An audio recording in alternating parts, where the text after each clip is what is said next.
स्वागत है आपका प्रदेश के नंबर 1 चैनल जी राजस्थान पर। मैं आपके साथ हार्दिक दवे और जयपुर से आ रही खबर का रुख करते हैं। भारतीय जनता पार्टी के प्रदेश मुख्यालय से यह खबर है।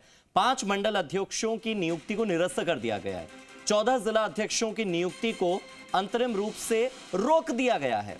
बीजेपी अपील समिति ने शिकायतों का निस्तारण करते हुए यह बड़ा फैसला लिया और 14 जिला अध्यक्षों की नियुक्ति को अंतरिम रूप से रोका है, जबकि 5 मंडल अध्यक्षों की नियुक्ति को सीधे तौर पर खारिज कर दिया, निरस्त कर दिया है। जी राजस्थान की खबर पर मोहर लगी है, यह महत्वपूर्ण बात है। राज्यसभा सांसद घनश्याम तिवाड़ी की अध्यक्षता वाली इस समिति का यह फैसला है कि 5 मंडल अध्यक्षों की नियुक्ति को खारिज किया जाता है और समिति में योगेंद्र सिंह तंवर के साथ अजय पाल सिंह भी सदस्य हैं। अपील समिति को मंडल अध्यक्षों को लेकर 38 शिकायतें मिली थी। शेष शिकायतों का परीक्षण करवाने के बाद समिति आगे के आदेश या निर्देश जारी करेगी, मगर फिलहाल 38 शिकायतों में से जिन शिकायतों का निवारण हुआ उसके आधार पर 5 मंडल अध्यक्षों की नियुक्ति निरस्त, 14 जिला अध्यक्षों की नियुक्ति अंतिम रूप से रुक गई है। अपील समिति में करीब 36 शिकायतें आई थी। प्रदेश अपील समिति के समक्ष करीब 36 शिकायतें आई हैं, जिनमें से हमने शिकायत मानकर 28 शिकायतों को दर्ज किया है।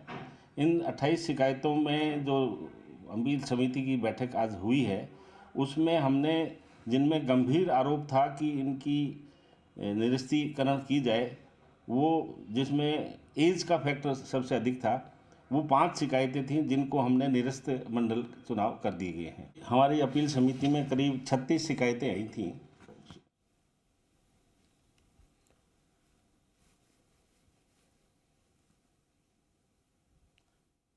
मेरे सहयोगी विष्णु शर्मा मेरे साथ जुड़ गए हैं, सीधे विष्णु का रुख करते हैं। विष्णु, एक तो ये बताया गया कि जो 5 मंडल अध्यक्ष हैं उनके निरस्तीकरण का कारण था एज फैक्टर। ये जो 14 ऐसे जिला अध्यक्ष हैं जिनकी नियुक्ति को अंतरिम रूप से रोका गया है, उसके पीछे के क्या कारण हैं, कौन सी शिकायतें हैं? हार्दिक, बीजेपी मंडल अध्यक्षों के चुनाव चल रहे हैं और इन चुनावों के दौरान लगातार शिकायतें आ रही थी और इस बात को लेकर जी राजस्थान प्रमुखता से उठा भी रहा था। 3 तरह के फैक्टर इसमें दिखाई देते हैं, क्योंकि इस बार मंडल अध्यक्षों की नियुक्ति में जो एज का क्राइटेरिया है वो तय कर दिया गया था, यानी 35 से 45 साल तक की उम्र का ही मंडल अध्यक्ष बन सकता है। मंडल अध्यक्षों की शिकायतों को लेकर मिल रही थी कि 45 साल से ज्यादा भी मंडल अध्यक्ष बना दिए गए हैं। और इसके अलावा दूसरी शिकायतें इस प्रकार की थी कि जिनके पास किसी प्रकार का कोई प्रभार नहीं था। हाँ। यानी मंडल अध्यक्षों के लिए था कि वो कभी किसी बूथ कमेटी में या कहीं बीजेपी के किसी पद पर रहे हो, हाँ, या जनप्रतिनिधि रहे हो, उनको बनाया जाना चाहिए, लेकिन वो नहीं थे तो ऐसे में उनको भी बना दिया गया था। तीसरा ऐसे थे कि कुछ ऐसे थे जिनके खिलाफ भ्रष्टाचार या अन्य आरोप थे, उसके बावजूद उन्हें मंडल अध्यक्ष बना दिया गया और इसको लेकर करीब 38 से ज्यादा शिकायतें इस समिति के पास पहुंची।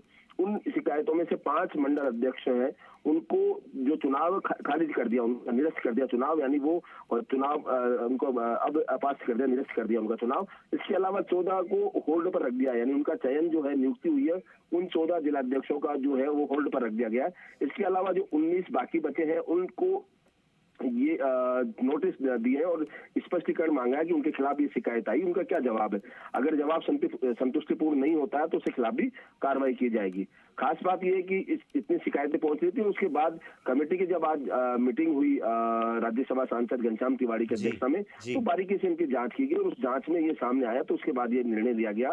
लेकिन लगातार जो इस बारे में पूछा जा रहा था, जो बीजेपी के बड़े नेता है, तो उन्होंने कहा कि इतने बड़ी संख्या में चुनाव हो रहे हैं तो इतनी घटनाएं हो सकती है। लेकिन बड़ा सवाल निशान है कि ये पार्टी जो लगातार हर चीज को बारीकी से मॉनिटरिंग करती है, तो फिर आखिर इन मंडल अध्यक्षों के नाम क्यों घोषित कर दिए गए, किस दबाव में किए गए और इसको लेकर असंतोष भी हुआ था। जी हार्दिक। ठीक है विष्णु, बहुत बहुत शुक्रिया आपका मेरे साथ जुड़ने के लिए।